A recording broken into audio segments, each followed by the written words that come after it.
ڈھونڈ لیں آپ تاریخ ساری، نزول قرآن سے قبل بھی اور نزول قرآن کے بعد بھی یہ جملہ کسی نے نہیں کہا جو صرف قرآن مجید نے کہا کہ مرد عورت کا لباس ہے اور عورت، بس اس ایک جملے کے اندر اگر ازدواجی زندگی کو بند کر دیا جائے، 3 باتیں مفسرین نے اس کی تفسیر میں لکھی، بڑا کچھ لکھا ہے، 3 باتیں۔ ایک تو وہ فرماتے ہیں انسان جتنا مرضی بھی خوبصورت ہو بغیر لباس کے خوبصورت نہیں ہوتا، وہ جتنا مرضی حسین و جمیل ہو لیکن اگر اس نے لباس نہ پہنا ہوا ہو تو وہ حسین و جمیل ہے۔ اس کا مطلب ہے کہ قرآن یہ فرماتا ہے کہ انسان کی خوبصورتی یہ ہے کہ اس کی ازدواجی زندگی بھی ہو، رہبانیت والا نہ ہو، وہ آزاد نہ ہو۔ اور دوسری بات یہ ہے کہ انسان کے وجود پر جتنے بھی عیب ہوں لباس اسے چھپا دیتا ہے، تو میاں بیوی بھی ایک دوسرے کے لیے پردہ بن جاتے ہیں، عیب چھپ جاتے ہیں، وقت گزرنے لگتا ہے۔ اور تیسری بات یہ ہے کہ اثر گرمی کا ہو یا اثر سردی کا ہو، اس اثر سے انسان کو لباس ہی بچاتا ہے۔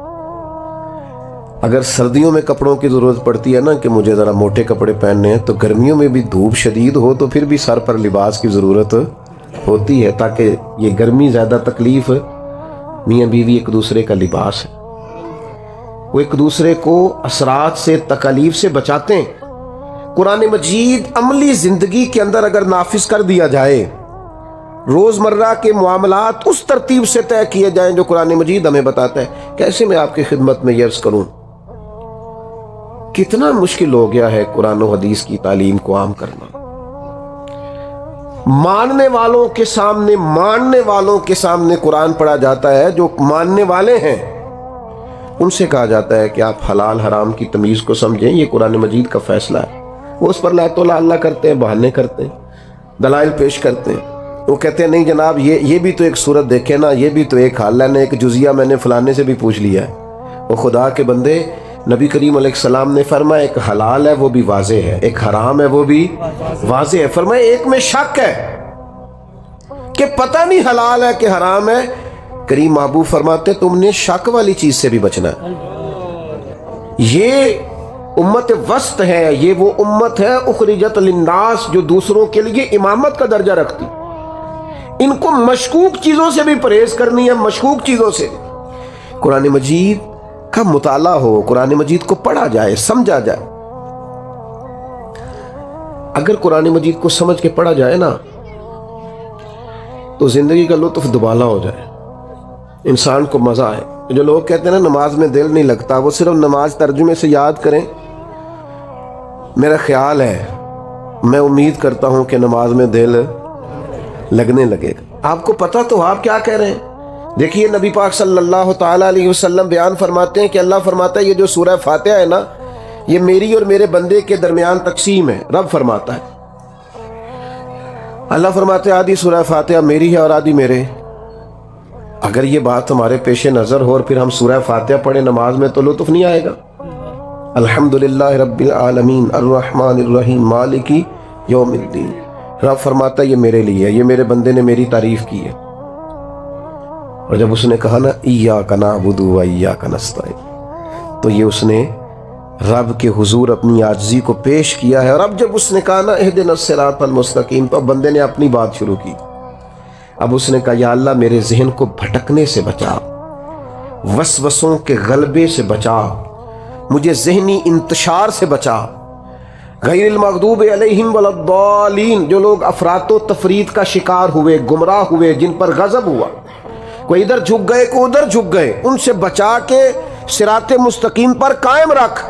پر میں یہ جو دعائیں وہ مانگ رہا ہے یہ میرے بندے کا حصہ ہے۔ آپ کبھی قرآن مجید کو اس کے ترجموں کے ساتھ، اس کی افادیت کے ساتھ آپ غور تو کریں، لیکن کیا کریں، نئے نئے کورسز سارے کر لیتے ہیں، ہر محکمہ نئے نئے کورسز کراتا ہے، نوکریاں بچانے کے لیے سارے کورس کرتے ہیں، یہ نیا کورس آ گیا ہے۔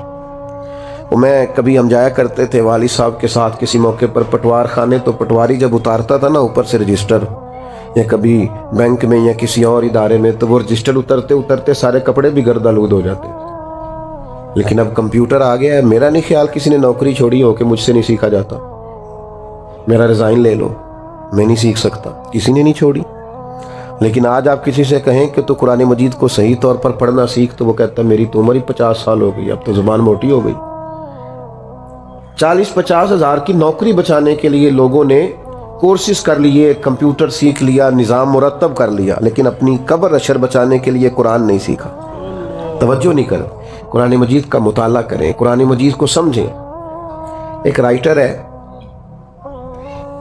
اگرچہ وہ کسی خاص مذہب کا پابند نہیں ہے، لیکن نفسیات پر اچھا کلام لکھتا ہے۔ اس سے کسی شخص نے سوال کیا کہ میں بے چینی اور بے قراری والی زندگی سے نکلنا چاہتا ہوں، کوئی حل بتائیں۔ تو اس نے کہا سورہ یوسف کی تلاوت کرو۔ کس کی؟ ہلکا سا، زیادہ نہیں، ہلکا سا بولیں۔ کس کی؟ بس وقت ہو گیا ہے نماز کا، بات ختم کرنے لگا ہوں۔ سورہ یوسف پڑھو۔ تو اس کے ایک اسٹوڈنٹ نے اسے کھڑے ہو کے کہا کہ سورہ یوسف پڑھنے سے ذہنی ٹینشن کا کیا تعلق ہے؟ تو اس نے کہا سورہ یوسف تمہیں بتائے گی، کبھی کبھی انسان بڑا لاڈلا ہوتا ہے اور کبھی کبھی وہ تماچے کھا رہا ہوتا ہے۔ وہی انسان ہوتا ہے جو کبھی کنویں میں ہوتا ہے اور کبھی مصر کا شہزادہ ہوتا ہے۔ سورہ یوسف تمہیں بتائے گی کہ یہ جو انسان کے زندگی کے پیچ و تاب ہے نا، لَقَدْ خَلَقْنَا الْإِنسَانَ فِي كَبَدٍ، قسمیں اٹھا اٹھا کے اللہ نے کہا ہم نے انسان کو مشقت میں رہتا ہوا پیدا کی۔ فرمایا تمہیں سورہ یوسف بتائے گی کہ اگر تم کسی ملک کے قیدی بن جاؤ، یا کسی وقت تم جیل میں چلے جاؤ، یا کسی وقت تمہیں ڈھیروں تکلیفیں آ جائیں، تو یہ مت سمجھنا کہ زندگی یہاں ختم ہو گئی ہے، کسی مایوسی کا شکار نہ ہونا۔ کبھی کبھی کسی جگہ انسان قیدی ہوتا ہے، رب وہاں سے نکال کے اسے بادشاہ بنا دیتا ہے۔ اپنی زندگی کے پورے پیچ و تاب کو سمجھنے کے لیے، اتار چڑھاؤ کو سمجھنے کے لیے قرآن مجید کو پڑھا جائے۔ فکری توانائی اور ذہنی آسودگی کے لیے قرآن مجید کو سمجھا جائے تو سب سے پہلے تعمیر شخصیت ہوتی ہے۔ انسان جب اس پر غور کرتا ہے تو سب سے پہلے وہ اپنے آپ کو ذہنی طور پر مطمئن پاتا ہے۔ لیکن ایک طالب علم نے مجھ سے کہا تھا مطالعہ کرنا ہے تو آپ کوئی طریقہ بتائیں۔ میں کہا تو تقریر واسطے مطالعہ کرنا ہے، وہ نہیں ہونا تیرے کو۔ تو اپنی تعمیر کے لیے مطالعہ کر کہ میں نے سیکھنا ہے، میں کیسے اپنی تعمیر کر سکتا ہوں۔ پھر انشاءاللہ تعالیٰ کتاب و سنت تیرے ساتھ باتیں کر۔ تجھے کتاب سے حاصل نہیں فراق کہ تو کتاب خواہ ہے مگر صاحب کتاب نہیں۔ نبی کریم علیہ السلام نے فرمایا اس قرآن کے ذریعے ہی اللہ عروج دے گا، اور اسی کی وجہ سے لوگ رسوا ہوں گے۔ جو اس سے تھام لیں گے عروج پا جائیں گے۔ ہر آدمی کی یہ ذمہ داری ہے کہ اپنی بساط کے مطابق قرآن مجید کو سمجھنے کی کوشش کرے، اور جس قدر سمجھ سکتا ہے۔ اب دیکھیے صحابہ جب بھی ایک دوسرے سے ملاقات کرتے تو جدا ہونے سے پہلے سورہ عصر کی تلاوت ضرور کرتے، اور امام شافعی فرماتے ہیں یہ پورے قرآن کا نچوڑ ہے سورہ عصر۔ تم ایک سورہ مبارکہ کے معانی اور مفاہیم ہی سمجھ لو۔ رب کہتا ہے والعصر ان الانسان لفی خسر، زمانے کی قسم بے شک انسان نقصان میں ہے۔ یا اللہ سارے؟ فرمائے نہیں، جن میں 4 خوبیاں پائی جائیں وہ نقصان میں۔ الا الذین آمنوا وعملوا الصالحات وتواصوا بالحق وتواصوا بالصبر۔ ایمان لائیں، ایمان لانے کے بعد نیک اعمال کریں، اور صرف اپنے لیے نہ کریں، دوسروں کو بھی حق کی تلقین کریں۔ اور جب انسان حق بات کہتا ہے تو اسے تکلیف بھی آتی ہے۔ فرمایا وتواصوا بالصبر، اب ایک دوسرے کو صبر کی نصیحت بھی کریں۔ ایمان، اعمال حسنہ، تاکید حق، تلقین حق اور تاکید صبر، یہ مکمل دین ہے ایمانیات کے بعد۔ لیکن شرط یہ ہے کہ اس صورت کے پہلو کے مطابق، اس کی تعلیم کے مطابق اپنی زندگی کو گزارا جائے۔ کچھ توجہ کریں قرآن مجید پر، اس پر غور کریں، اس کو گہرائی اور گہرائی سے پڑھنا شروع کریں، اور اس کے مطابق دوسروں کو تو تلقین کریں گے لیکن اس کا درجہ دوسرا رکھیں، اپنے روزمرہ کے معاملات اس کے مطابق ترتیب دیں۔ اللہ تعالی ہماری حاضری کو قبول فرمائے۔ وما علینا الا البلاغ۔ اللہم صلی علی سیدنا و مولانا محمد معدن الجود والکرم وآلہ وبارک وسلم۔ اللہ کریم ہماری حاضری کو قبولیت کا شرف عطا فرما، ہمارے گناہوں کو معاف فرما، ہماری غلطیوں سے درگزر فرما، اس ادارے کو کامیابیاں عطا فرما۔ جن بچوں نے حفظ قرآن کیا ہے، یاد رکھنے کی، سمجھنے کی اور آگے اس کے علوم کو حاصل کرنے کی توفیق عطا فرما۔ امت کی خیر فرما، عالم اسلام پر فضل فرما، بالخصوص فلسطین کے مجبور، مقہور اور مظلوم مسلمانوں کی مدد فرما۔ اللہ تعالی پاکستان کے حق میں رحمت والے فیصلے فرما، فضل والے فیصلے فرما، دارین کی برکتیں عطا فرما، دین دنیا کی نعمتیں ہمارا مقدر فرما، دنیا ہو یا آخرت ہو ہماری پردہ پوشی فرما۔ رب اغفر وارحم وانت خیر الراحمین، وصلی اللہ تعالی علی حبیبہ سیدنا و مولانا محمد۔